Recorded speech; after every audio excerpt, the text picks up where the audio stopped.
자, 이재명 대통령이 SBS에게 사과를 요구를 했고, 그할 팀에서는 이제 사과를 했는데, SBS 노조 측에서 반발을 했어요. 아니, 2021년 장영하의 조폭 연루설 사건이 무죄받은 것이지, 우리 2018년 우리 그것이 알고 싶다가 무죄받은 거 아니지 않느냐.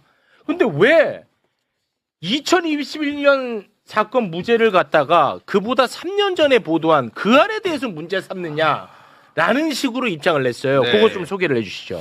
자, 노조 성명 다시 한번 보겠습니다. 그 알은 장 씨의 주장을 인용 보도한 것이 아니라 그보다 3년 전 파타야 살인사건의 피해자와 재판 기록 등을 취재하는 과정에서 드러난 내용들을 확인해 보도한 것이다. 언론자유 위협하는 이 대통령의 SNS 행보를 강력히 규탄하며 반민주적인 언론 길들이기를 중단할 것을 촉구한다. 이 대통령은 언론 자유에 재갈 물리는 발언을 중단하라. 사과 요구라는 압박으로 언론 독립을 침해하지 말라라고 성명했습니다. 근데 오늘 이제 봉지욱 기자가 이야기할 부분은요. 2018년 그것이 알고 싶다 건과 2021년 조폭 연루설 건은 연결돼 있다. SBS 그런 식으로 얘기하지 마라. 이 얘기를 하려고 오늘 나온 겁니다. 진행 부탁드립니다. 네. 일단 그 태국에서 파타야 살인 사건은 2015년에 일어난 일인데 이 범인들이 이제 베트남에서 이렇게 체포되고 한 게 2018년 3월이에요. 인터폴 공조로 해가지고 현지에서 이제 체포를 해서 2018년 4월에 우리 경찰이 데려옵니다. 예, 그게 범인 김형진인데 김형진. 그리고 그 아래 방송은 2018년 7월. 그러니까 김형진이 들어오고 나서 석 달 후에 방송이 됐죠. 방송이 됐고 2018년 10월 방송 석 달 후에 김형진이 이제 살인 등의 혐의로 기소가 됩니다. 그래서 재판을 받기 시작하는데 일단 그것이 알고 싶다 2018년 7월 파타야 그 후 1년 방송 내용은 자료 11번 이게 하도 좀 내용이 방대해서 제가 정리를 한번 인물관계도로 정리를 해봤는데요. 예, 가장 윗줄에 이제 김형진과 윤명균이 이제 피해자 당시 프로그램 개발자 임동준을 이제 숨지게 하고 두 명의 범인이 이제 나중에 잡혀서 처벌을 받는데 방송의 내용은 당시에 이제 베트남에 도피해 있던 김형진이 이제 잡혀서 체포돼서 이제 송환이 됐는데 알고 보니까 김형진이 인터넷 도박 사이트를 운영했는데 그 자금을 댄 것이 성남 지역 조폭 국제 마피아파의 간부로 알려진 이준석 코마 트레이드 대표다. 이게 방송 내용이었죠. 그리고 알고 보니까 이준석의 코마 트레이드에 대해서 이재명 성남시장 시절 성남시가 우수기업 중소기업 우수 장려상 이런 것들을 주고 일부 용역을 주고 이것 때문에 마치 이렇게 보면 김형진 살인 사건에 연루된 거기에 돈을 댄 사람이 이재명으로부터 특혜를 받다 이 이제 구조예요. 이 구조인데 이게 이제 방송 내용이죠. 근데 3년 뒤에 2021년 대선 이제 국면으로 접어드니까 감옥에 있던 박철민인데 박철민은 2017년경에 이 조직에서 쫓겨납니다. 조직에서 나온 전직 성남 국제 마피아파 조직원이었는데 얘가 이제 감옥 안에 있다가 그것이 알고 싶다를 본 거예요. 뒤늦게. 네. 그냥 갑자기 상상해낸 게 아니고 그것이 알고 싶다를 시청한 후에 이준석 또 그때 감옥에 있었어요. 다른 사건은. 감옥에 있는 박철민이 감옥에 있는 이준석에게 서신을 보내요. 뭐라고? 형님, 이재명 잡읍시다.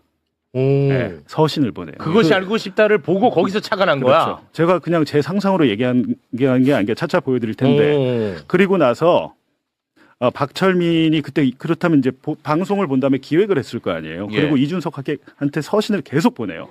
그리고 본인의 변호사를 통해서 가서 이준석을 만나라. 메시지를 계속 보내는데 이번에 박철민 판결문을 제가 보니까 박철민 혼자 한 게 아니에요. 이 허위 조작 사건을 혼자 기획한 게 아니고 박철민의 부친이 알고 보니까 성남시 의회 시의원이었어요. 박철민 아빠가 성남시 시의원이고 박철민의 아버지가 장영하와 아는 사이입니다. 지인관계 같은 국민의힘이니까. 국민의힘. 그래서 박철민과 박철민 부친이 나눈 문자 메시지가 판결문에 나오더라고요. 대박이야 뭐야. 야 이거 대박이네. 그래가지고 박철민이 아버지한테 물어보거든요. 이거 어떻게 해야 되냐.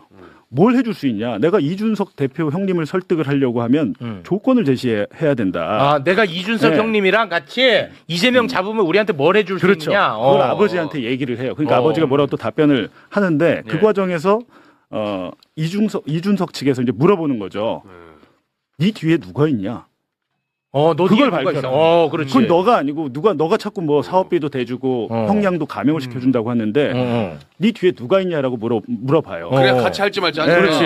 물어보니까 판결문에 보니까 거기서 국민의힘 관계자가 등장을 하더라고. 국민의힘 네, 관계자가? 국민의힘 관계자. 판결문에 박철민 배우로 이렇게 계속 언급되는 게 국민의힘하고 이낙연 캠프입니다. 이낙연 캠프? 판결문에 그렇게 나오고 그리고 윤석열. 윤석열은 이제 박철민의 자필 편지에서 윤석열 총장이 다 해줄 겁니다. 라고 나와요. 와. 자, 보세요. 그러면 제가 이 말씀을 왜 드리냐면 장영하 어찌됐든 이게 허위로 밝혀졌잖아요. 이 돈다발 사진이고 다 완전 조작이었어요. 네네. 근데 그 알 보고 상상해서 만들어 가려고 했는데 이준석 코마트레이드 대표가 거절해요. 거절하고 얘를 고발해버려. 박철민이나 장영하를 고발해버려. 이준석이? 이준석 입장에서는 얘가 내 인생 망칠 수 있잖아요. 그러니까 나는 아니야라고 해가지고 이 사람들을 다 장영 고발을 하는데 대선이 이제 끝나고 박철민하고 장영하에 대해서 수사를 검찰이 했어요. 이제 윤석열 당선됐어요. 검찰이 박철민만 공직선거법 허위사실 공표로 기소 재판에 넘겨요. 장영하를 빼줘요. 와. 근데 제가 문제 삼는 건 뭐냐면 이 사건 과정의 판결문에 보면 국민의힘이 있습니다. 국민의힘 누군지도 나와요. 예를 들면 이렇게 되면 이재명이 당선됐다면 이건 당연히 제대로 수사해서 장영하뿐만이 아니고 박철민에게 이런 기획 조작을 만약에 도와줬거나 배후에 대해서 수사를 했을 거 아닙니까? 당연하죠. 근데 거기에 대한 수사가 안 이루어져요. 장영하까지 빼줘. 근데 이건태 지금 의원이 당시에 장영하를 왜 빼주냐 해가지고 법원에 재정신청을 해서 겨우 장영하를 뒤늦게 법원에서 검찰이 수사를 안 하니까 재정신청이 인용이 돼가지고 야 검찰 수사해 이렇게 된 거예요. 그래요? 네, 지금 사건을 보시면 어쨌든 그 자료 1번을 보여주시면 자, 요거 이게 박철민의 1심 판결문인데 박수환 씨 한번 읽어주시죠. 자, 판결문 내용입니다.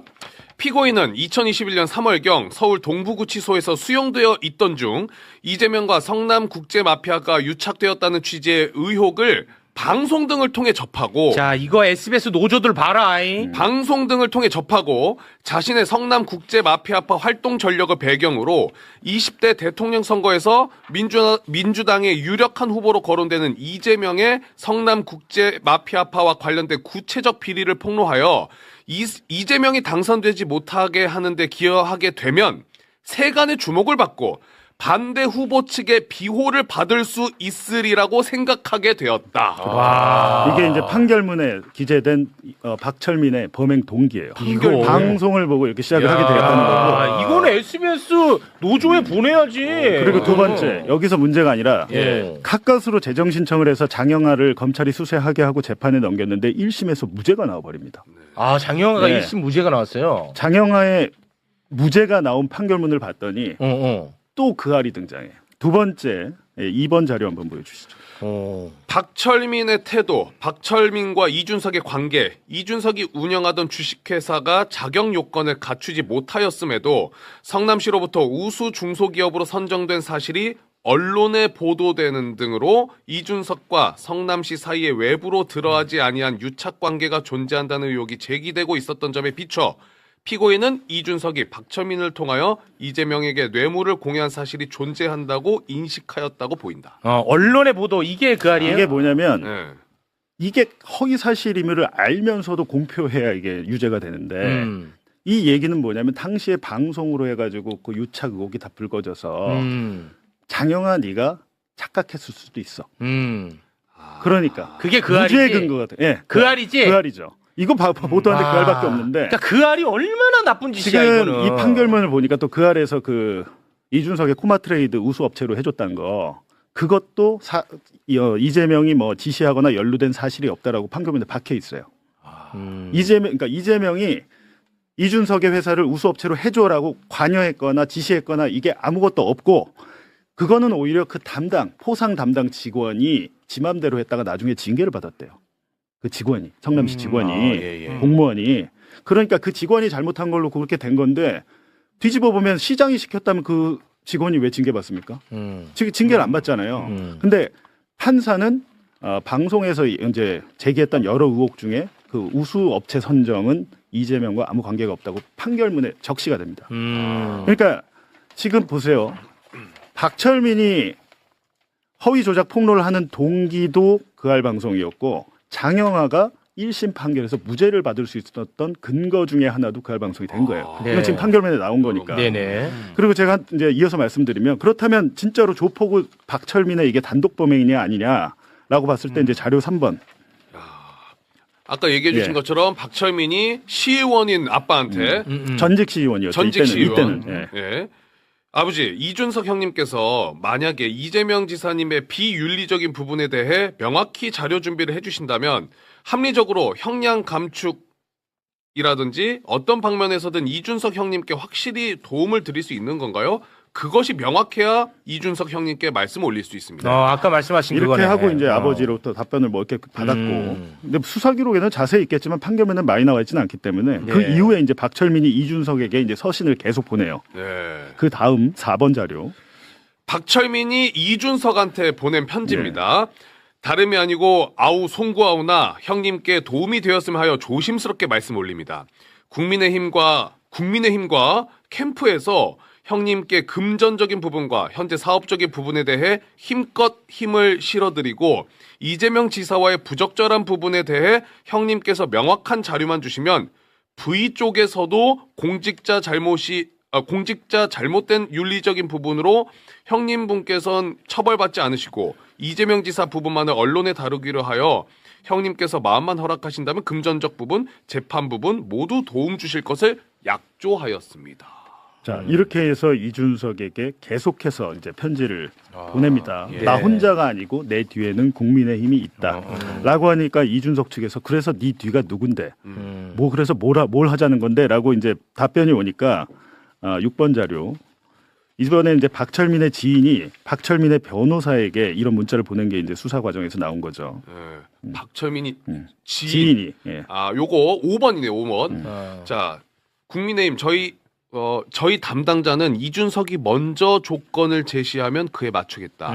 이준석 측에 요거를 전달해라. 그러니까 박철민의 지인이 지금 판결문상으로는 국민의힘 관계자로 지금 추정이 되고요. 그렇다면 그 다음 6번 자료. 자, 조폭 그러니까 박철민이랑 이준석 측 변호사 문자인데 박철민이 형량 감축, 변호사 비용 및 변론 비용 지원, 사업 진행 비용 지원 10억 원 지원 요 정도면 될까요?라고 문자를 보냅니다. 그러니까 이렇게 이제 구체적으로 이준석에 대해서 이재명을 잡자고 지속적으로 이제 설득을 하는데 이준석 입장에서는 그런 사실이 없으니까 응하지를 않은 거죠. 근데 이 상황에서 지금 이 마지막 보신 문자가 2021년 9월 1일인데 며칠 후에 국정감사에서 김용판 국민의힘 의원이 국정감사에서 박철민 돈다발 사진 그거 흔들었잖아. 그거 있죠. 네, 돈다발 사진 이거 봐도 맞아. 근데 박철민이 저것이 바로 이 돈다발이 내가 이재명 측에 건넨 1억 5천만 원이다 이렇게 주장을 하면서 저걸 했어요. 근데 얼마 지나지 않아 민주당에서 3년 전에 2019년에 박철민이 자기 페이스북에 나 렌터카로 돈 이만큼 벌었어요. 돈 자랑질한 사진으로 걸려 아마 걸려요. 네. 걸리는데 장영하 변호사가 그 상황에서 이거를 기자회견을 기자 50명을 불러다가 그거는 렌터카로 얘 돈 못 벌었어. 그거는 사실 뇌물 사진이 맞아라고 기자회견을 하잖아요. 하고 나서 사실은 이게 끝났어야 되는데 박철민이가 끝까지 이거 다 끝났죠. 논란이 난리가 났어. 조폭 연루설이 나와가지고 난리가 났는데 동시에 뭐가 터졌습니까? 대장동이 터졌어요. 이재명 대통령은 당시 0.73%로 낙선한 이유 두 가지. 대장동하고 조폭 연루설입니다. 대선 후보를 바꾼 것인데 그것이 알고 싶다의 제작진이 의도하든 의도하지 않았든 결과적으로 2021년에 조폭 박철민의 허위 조작 폭로에 씨앗이 된 거죠. 그리고 나중에 장영하의 무죄의 근거가 됐어요. 아무 관계가 없나요 이게? 매우 밀접한 관계가 있죠. 아니 밀접이 아니라 핵심이네 핵심. 그리고 제가 이제 알고 보니까 2023년에 제가 뉴스타파 있을 때 박철민한테 김형진 파타야 사건 범인 김형진이 수감 중에 저한테 편지를 보낸 적이 있습니다. 자필 편지를. 전 누군지도 몰랐어요. 처음에. 누군지도 몰랐는데 자필 편지를 보는데 제가 기억나는 부분이 뭐였냐면 이재명 2023년 윤석열 당선돼서 제일 잘 나갈 때 아닙니까? 네. 그때 힘이 셀 때 아닙니까? 네. 이재명과 관련해서 검찰에서 끊임없이 나에게 뭘 달라고 상납한 이런 걸 달라고 회유했는데 내가 응하지 않았다 이런 내용이 편지에 있었어요. 제가 지금 편지를 찾고 있는데 못 찾겠어가지고 근데 그러고 말았는데 제가 일요일 날 제 개인 채널 매봉쇼에서 방송을 하니까 김영진의 아버지가 제 방송을 보시고 연락이 온 거예요. 연락이 와서 이런저런 이야기를 해줬습니다. 근데 2023년 제가 받았던 김영진의 자필 편지의 내용과 동일한 이야기를 했는데 네. 어떤 내용인지 한번 12번 자료 한번 통화 녹취가 네. 오늘 네. 공개됩니까? 네. 함께 그러면 들어보겠습니다. 지금 방송이 2018년 7월에 이루어졌어요. 네, 그러니까 그때 당시에 그 담당 검사들이 해유를 하는 거를 형진이가 나는 그런 거 전혀 관심도 없고 모른다. 나한테는 그런 거 기대하지도 말아라 하고 거부를 했어요. 그럴 때 걔네들이 아니 뭐 어차피 마피아 국제 마피아 조직에서 뭐 이렇게 돼가지고 이런 게 관련돼서 이재명이하고 옛날에 시장 시절에 관련도 있는데 이런 거 전부 좀 이렇게 좋은 얘기 좀 해주고 그러면은 너를 10년 구형으로 상해치사로 마무리할 수도 있다. 이런 해유를 가져도 얘는 꿋꿋하게 나는 그런 사실이 없고 그런 내용과 무관하니 나한테는 뭐 별개의 얘기니 나는 그 관심 없다. 와 이게 사실이면 이거 검찰도 연루가 돼 있네. 이게 재밌는 게 뭐냐면요. 박철민이가 주장했던 게 뭐였냐면 이준석 코마트레이드 형님이 김영진이한테 태국에서 인터넷 도박 업체 시킨 다음에 그 수익금 중 일부 20억 원을 이재명에게 상납했다는 게 폭로의 골자였어요. 그리고 배달자 중 한 명이 바로 김영진이다라고 주장을 했단 말입니다. 그래서 박철민이 공직선거법 위반으로 자기가 재판받을 때 수감 중이던 김영진이 증인으로 나가서 또 한 번 증언을 합니다. 이재명과 아무 관계 없다. 아무 관계 없고 나 이재명 얼굴 본 적도 없고 이 박철민이 거짓말하는 거라고 이제 증언을 했다고 해요. 네네네. 그런데 지금 이 사건은 2018년 4월부터 10월까지 수사가 이루어진 건데 검사가 설마 저렇게까지 했을까? 워낙 큰 살인 사건인데. 근데 그알 방송에서 이재명 연루 의혹이 나왔잖아요. 네. 제가 좀 전에 오기 전에 수사 기록 전체를 받아서 다 못 보고 이제 대략 보고 왔는데 당시 검찰이 그알 방송에 자료 요구를 했더군요. 자기들 수사에 그 참고를 하려고. 그건 뭐 이상한 건 아니에요. 정상적인 건데 이재명 연루 의혹이 당시에 방송이 됐잖아요. 근데 저 때에 이제 이 김영진 측 아버지 얘기는 김영진과 이제 본인과 아버지 얘기는 검사로부터 이재명과 관련된 진술을 해주면 상해치사로 혐의를 바꿔줄 수 있다.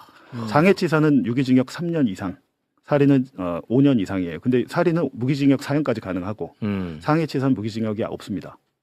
그러니까 만약에 김영진이 17년을 지금 선고받았는데 상해치사로 했다면 한 10년 정도, 한 절반 깎이는 거예요. 굉장히 큰 유혹인데 그런 상황에서 뭐 협조하지 않았다는 게 이제 김영진 측의 주장인데 네네. 그때 그러고 끝났으면 제가 저 말을 안 믿겠는데 박철민 사건에서 박철민이 또 김영진을 지목해갖고 자기 재판에 증인으로 나왔잖아요. 김영진이 또 일관되게 그렇게 얘기를 한 거잖아요. 근데 정말로 저런 일이 있었을까? 검사가 왜? 라는 생각, 더구나 문재인 정권 때 아닌가? 라고 해서 가만히 생각해 보니까 이 기간이 윤석열 중앙지검장 재직 기간이에요.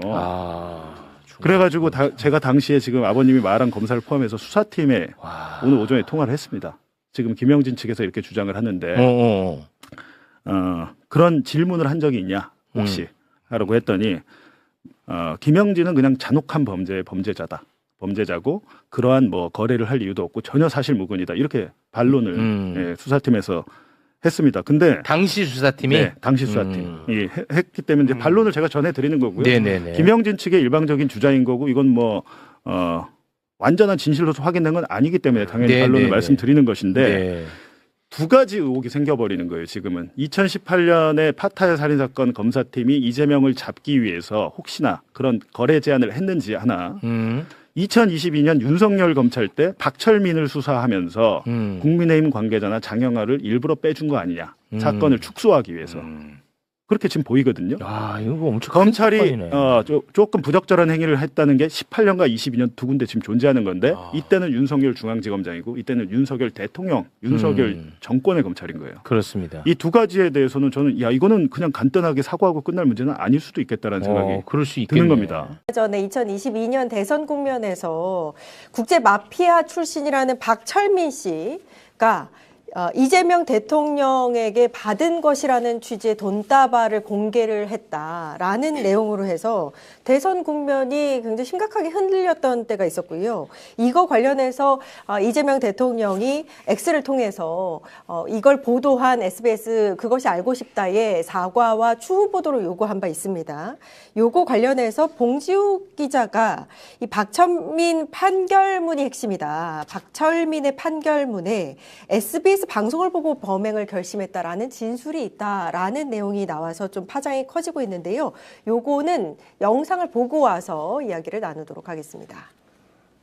그할 프로그램은 이준석이 운영하는 코마트레이드가 이재명 성남시장으로부터 뭐 중소기업 장려상을 받는 등 많은 혜택을 받았다. 그렇게 나왔잖아요. 일부 용역도 받고 나왔는데 그 다음에 3년 후에 이제 2021년에 박철민이 등장하잖아요. 대선 국면에서. 근데 대선 국면에서 저희가 양반이 이제 돈 20억 돈다발 5만 원짜리 쫙 깔아놓고 돈다발. 근데 박철민이 판결문에 보니까 저 21년에 성남국제마피아파 이재명의 그 로비를 생각해낸 게 뭐였냐면 그것이 알고 싶다를 본 다음에 다 거기서 시작돼요. 그것이 알고 싶다를 본 다음에 한번 보여주시죠. 판결문 한번 보여주시죠. 판결문에 명확히 검찰 수사도 그렇게 돼 있고 판사도 인정을 했어요. 그것이 알고 싶다를 방송한 후에 이 범행을 저지르기로 마음먹었다. 본인이 이제 감옥에 있었던 거 2021년 3월부터 이걸 준비를 했는데 네. 이거 보면은 사실 당시에 0.73% 아주 차이로 석패를 할 수밖에 없었던 그 이유가 이재명 후보를 악마화하려는 여러 가지 프레임들이 있었는데 그중에 하나가 돈다발 프레임 아니었습니까? 근데 이게 결국에는 기획이었다라는 이야기인데 요거 관련해서 우리 이경 기자가 취재를 좀 했죠. 당시에 제가 이제 그 선대위 이제 대변인도 하고 있었고 이 부분에 대해서는 좀 내용을 자세히 알고 있는데 제가 취재한 내용은 그때 이게 기획이었다. 그런데 이 기획이 국민의힘 측이 관여가 됐고 여기에 검찰들까지 관여가 됐다라는 거고 저는 그 검찰들이 관여했다는 그 기자들을 오늘 취재해서 말씀을 드릴 텐데 그 전에 앞서서 이 내용을 그래도 간단하게 좀 설명을 드리겠습니다. 2022년 3월에 대선이었어요. 그런데 장영아는 아까 그 돈다발 박철민 그러니까 국제 마피아 조직의 대원이었다고 본인이 주장해요. 그런데 그 사람이 2017년도에 쫓겨난 사람이라고 또 내용이 취재 내용이 나오고 있는데요. 그 사람이 이재명 그때 당시 후보한테 20억 원을 줬다라는 것을 장영아가 박철민을 마치 공익제보자처럼 만들어놨어요.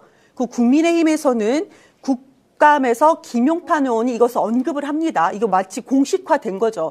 그런데 결론적으로 그것이 알고 싶다 방송이 2018년 7월 달에 나옵니다. 권력과 좁힌 마피아, 살인사건 이런 방송이 나오는데 그것을 보고 이걸 기획했다라고 그 박철민이 얘기를 하는 거예요. 그때 방송이 뭐냐면 파타야 살인사건 국제마피아 조직과 연관됐다라는 거고 그 국제마피아 조직이 이재명이 그때 당시에 이제 변호사로서 변호를 했다. 이름을 올렸다. 여기서 끝나는 것이 아니고 코마 트레이드라고 해서 주차장 무인기 설치 관리하는 회사가 있는데 이재명이 그 이후에 성남시장 당시에 여기에 우수 중소기업상도 주고 성남의 공영주차장 수주도 해줬다. 막 이렇게 하면서 마치 진짜 국제 마피아 조직과 이재명이 뭔가 깊은 연관이 있는 것처럼 그 아래 방송을 했어요. 이걸 보고 박철민이 기획을 했다라는 거예요. 그런데 제가 이거 김영진이라고 그때 진짜 그 파타야 국제 마피아 조직 그 사람이 김영진이라는 이 사람은 행동대장이에요. 이 사람이 제보한 봉지욱 기자한테 제보한 내용이 뭐냐면 2018년도 4월에 그러니까 그 알이 방송하는 건 7월이에요. 4월에 이재명 불면 살인을 상해치사로 해주겠다. 이렇게 이재명을 불면 그랬다고 제보를 했다는 거예요. 봉지욱 기자한테. 그럼 제가 들은 내용은 뭐냐면 2018년 그 알 방송이 7월인데 그 전 한두 달 전에 기자들을 검사 측에서 그러니까 그 조폭 관련 보도를 쓴 기자들을 모았대요. 그룹 모았는데 그중에 한 그룹이 제가 오늘 아침 취재를 한 겁니다. 성남조 족보 관련 기사를 쓴 기자들을 접촉을 했는데 시기가 2018년도 그알 방송이 7월 방송하기 한두 달 전이고요. 검사 2인, 검사 누구냐면 그때 당시 범죄정보정책과실 부부장 검사, 또 한 명은 수원지검 강력부 검사로 기억을 하고 있습니다. 그 기자는 대검 공보관실, 대변인실에서 만났다고 합니다. 어떤 내용이었냐. 그렇게 4명이서 만났다고 합니다. 기자 2명, 검사 2명에서 4명이서 만났다고 합니다. 기자들에게 조폭 얘기를 검사들이 계속 물어요.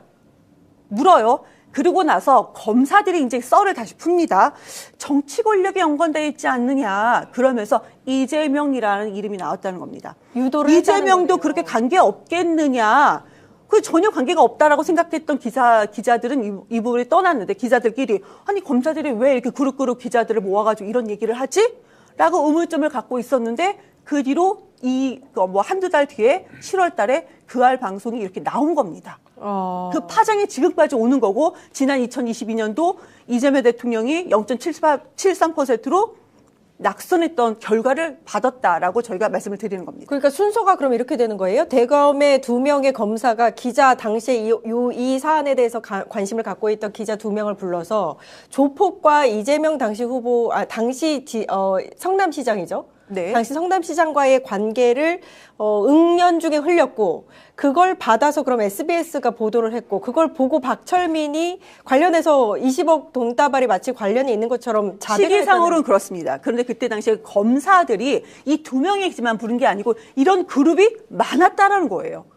이런 그룹이 많았다. 그들은. 근데 저는 그 그룹 중에 한 그룹과 오늘 아침 이제 그 취재가 돼서 이 말씀을 드리는 거고요. 자, 그 당시 사실관계는 예. 이제 사실관계대로 예. 확인을 해야지만 오늘 이제 봉지욱 기자의 저 내용은 이거예요. SBS가 어저께 이제 노조 명의로 이재명 대통령이 언론 탄압한다 뭐 이런 식으로 성명을 냈지 않습니까? 예.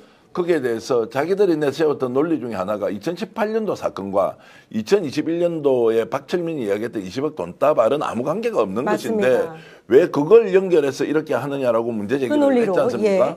이게 이제 100%다 거짓이다, 허위다라는 게 드러난 거 아니에요. 사실 그 재판 기록을 너희들이 보면 결국 박철민이 20억짜리 돈다발 가지고 온 것은 2018년도에 그것이 알고 싶다를 보고 아 이거 기획하면 되겠다. 그럼 누가 이걸 기획하도록 했느냐? 국힘 쪽에서 제안을 했다. 그런 혐의가 있는 거 아니냐? 엮어보자라고 누군가의 조작 날조를 시작했고 그것을 박철민이 받아들였다. 라고 이제 한다는 것이죠. 그러면 SBS가 했던 것은 이제 오늘이나 내일이나 SBS 노조에서 성명을 내야 될 거예요. 그게 아무 관계 없다면서 너희들이. 근데 박철민이가 재판을 하고 그 기록에 남아있는 것은 너희들 거 보고 이렇게 20억을 연결했다라고 하는데도 SBS는 언론 탄압 운운할 거냐. 너희들은 자유만 외치고 책임은 없느냐. 예. 그걸로 인해서 0.73%가 몇 표 차인지 아십니까? 20만 표 조금 넘어요. 24만 7천 표쯤 됐는데 이 표 차이가 나서 대선이 뒤집어져 버린 거예요. 돈다발 그거 뭐 얼마나 그 악의적으로 선전했어요. 제가 누차 강조하지만 김혜경 여사가 법과선거 있죠. 법과선거에 대해서도 KBS가 대선 열흘 전에 쓰기 시작해요. 예. 그때는 문재인 정부가 임명한 KBS 사장이 있었어요. 김여철이라고.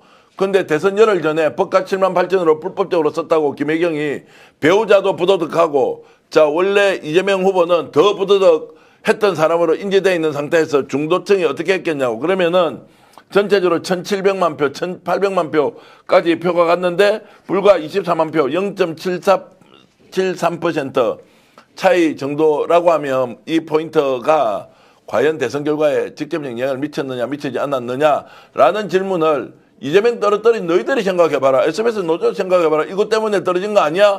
저는 그렇게 주장하죠. 정치평론가니까. 이 정도는 충분히 대선에 직접적인 영향이 있었다. 그러면 대선판을 바꾼 인간들이 그것도 허위 조작 날조된 거 가지고 써먹고는 무슨 지금 언론 자유라고 큰 소리 쳐요. 그 자유가 무슨 언론 자유, 책임도 안 되는 언론 자유, 언론 운동을 누가 했는데 그 사람이 했어요? 우리 같은 사람이 언론 운동을 했습니까?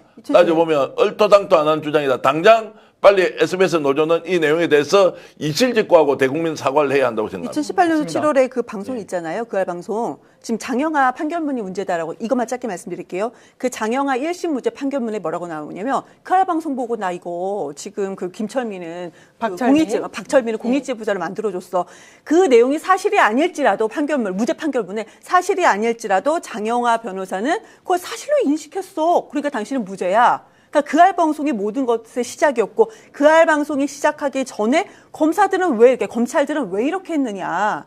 이게 그래서 아니 기획이라는 이런 말이 아까 나옵니다. 대선도 말씀해 주셨는데 이런 포인트가 분명히 있어요. 반드시 이런 악의적 보도, 흉기 같은 보도는 당연히 사과를 해야 된다고 생각을 해요.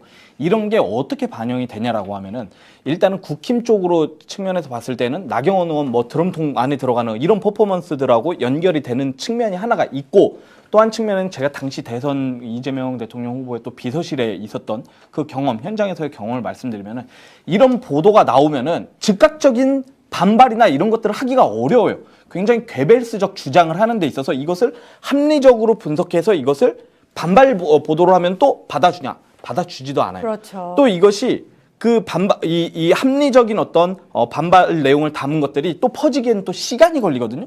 그러는 사이에 내부가 만신창이가 돼버리는 거예요. 내부가 진짜 내부에서는 정말 이게 맞아? 아니야? 뭐 이런 어떤 쓸데없는 논란도 발생하는 것이고 또 당내가 완전히 단합되거나 통합되지 않은 상황이기 때문에 내부의 이완 효과를 강하게 주게 되는 어떤 이러한 선거는 결국 기세이기 때문에 이 기세를 무너뜨리는 엄청난 악영향을 가져고 온다. 라는 측면에서 정말 이런 흉기와 같은 보도는 우리가 진짜 사회적으로 어떻게 걸러야 될지 제도적으로 어떻게 방어해야 될지 당연히 고민해야 됩니다. 우선 첫째, SBS의 그것이 알고 싶다는 언론 자유가 아닙니다. 악의적 허위 왜곡 보도로 정파적 태도를 취한 것입니다. 그리고 그 피해자로서 사적, 공적 피해자로서 대통령은 얼마든지 사과 요구를 할 수 있다고 생각합니다.